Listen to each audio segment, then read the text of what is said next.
오셨던 분들은 기억하실 겁니다. 최윤석 교수님께서 헬스케어 이노베이션에 대해서 발표해 주셨는데요. 오늘은 5분 발표로 또 새롭게 찾아주셨습니다. 박수로 모실게요. 네, 제 순서가 아닌데 갑자기 올라왔습니다.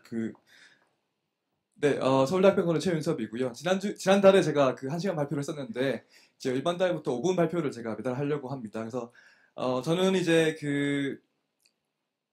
여기 나오는 바와 같이 이제 의학이랑 이제 뭐 생명과학이랑 뭐 IT 쪽에 이제 같이 융합 같은 것들을 뭐 연구도 하고 글도 쓰고 강의도 하는 그런 사람인데요. 그런 한 달 동안에 주로 디지털 헬스케어 관련된 것들을 글로벌리 동향 같은 것들을 제맘대로 좀 이렇게 선정을 해가지고 좀 소개를 해드리려고 합니다. 오늘 1월 달이니까 작년 이제 주로 이제 미국에서 어떤 투자 동향 같은 걸 좀 정리를 해드리려고 하는데요. 여기 디지털 헬스케어 이 작년도의 어떤 투자 규모를 보여드리는 겁니다. 그래서 2014년도에는 4.1 빌리언 달러가 투자가 됐는데, 그게 이제 2011년도부터 2014년도까지 다 합친 것보다 더 큰 규모가 투자됐습니다. 그래서 이제 그리고 작년 직전 연도랑 비교했을 때는 125%가 증가를 했고요. 이런 걸 보시면 이제 디지털 헬스케어 분야가 얼마나 미국에서 특히 주목을 받고 있는지 그런 것들을 알 수가 있을 것 같습니다.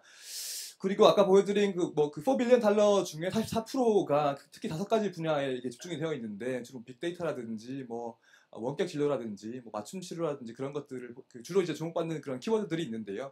그런 분야들에서 특히 투자가 많이 이루어졌다, 그런 것들을 이제 보여드리고 있고요.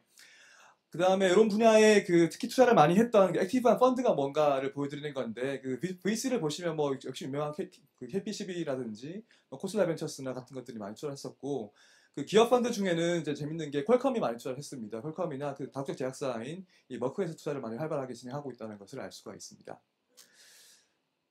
시계가 안 보이는데 저는.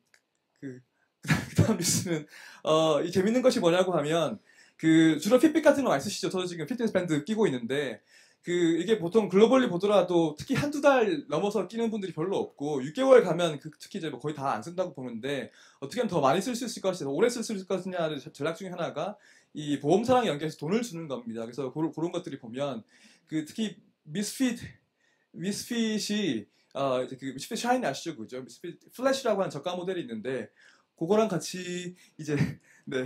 잘 안 보이는데 같이 이제 연동을 해서 걸음수를 다 측정하면 하루에 1부씩 줘가지고 한 달에 240불까지 얻는 그런 모델이 있고요. 그래서 그런 것들이 지금 개발되어 있다는 것을 말씀을 드리고, 특히 뭐 마케팅 위주의 목적이 크다고 하긴 하는데요. 재밌는 모델을 가지고 왔고요. 특히 이제 이런 걸 옛날 연구를 보면 5,000보 걸을 때 10,000보 걸을 때 돈을 좀 주면 이런 것들이 효과가 있어가지고 더 많이 걸으려고 한다, 그런 것도 나와 있습니다.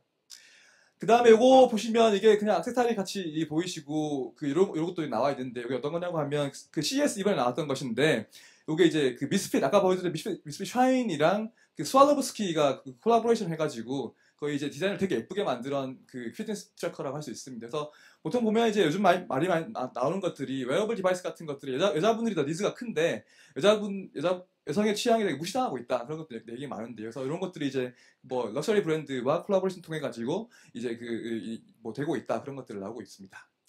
구글 글래스인데, 최근에 뉴스 보신 분들 아시겠지만 글래스가 이제 뭐 제가 지난달 말씀드린 게 되게 의료 쪽에서 많이 활용되고 있다는 것들인데요. 진료실이나 아니면 뭐 수술방 같은데도 이게 쓰고 있다는 그런 내용들인데, 글래스가 실제로 이제 며칠 전 뉴스를 보시면 소비자 판매를 중지를 했습니다. 그래서 이제 뭐 글래스가 실패냐 막 그런 뭐 얘기도 많이 나오고 있는데, 실제 뭐 뉴스를 보면 좀 약간 여러 가지 뭐 다양한 의견이 있는 것 같아요. 그래서 이제 뭐 어떤 분들은 뭐 새로운 이제 글래스를 준비를 하고 있고, 뭐 더 뭐 별도 사업부를 해가지고 사업을 크게 만들어 가려고 한다, 그렇게 하고 있는데, 뭐 일단 글래스 앳 워크라고 하는 일단 공식 파트너사가 있는데요.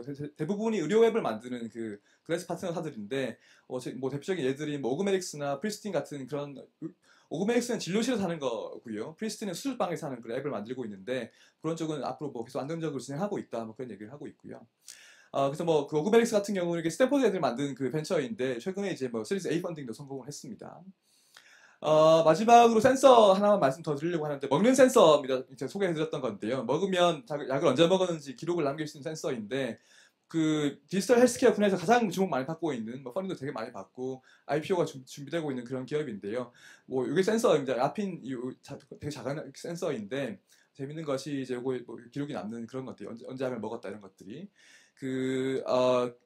오라클과 협력을 해가지고요. 이게 임상 시험을 할 때 예를 들면 이제 병원에서 새로운 약을 개발할 때 한 달치를 한 잔에 주고 이제 집에 가서 한 달 동안 먹고 와가지고 이제 내가 한 달 동안 잘 먹었습니다. 이렇게 그 말을 지금 그냥 믿거든요. 그걸 뭐 사기신지 모르고 이런 것들을 먹으면 실제 한 달 동안 환자들이 그 규정대로 약을 잘 먹었는지를 모니터링 할 수 있기 때문에 신약 개발에서 신약 개발에서 되게 활용도가 클 것 같다 이런 얘기를 이제 해드리려고 합니다. 제가 뭐 빨리 말씀드리냐고 제가 급하게 온 것 같은데 더 많은 정보를 원하시면 제가 슬라이드 올려드리고 보충 설명 드릴 테니까요. 뭐 제 이름이랑 헬스케어 치시면 구글에 치시면 나오니까 뭐 관심 있으시면 보셔도 되겠습니다. 네, 감사합니다.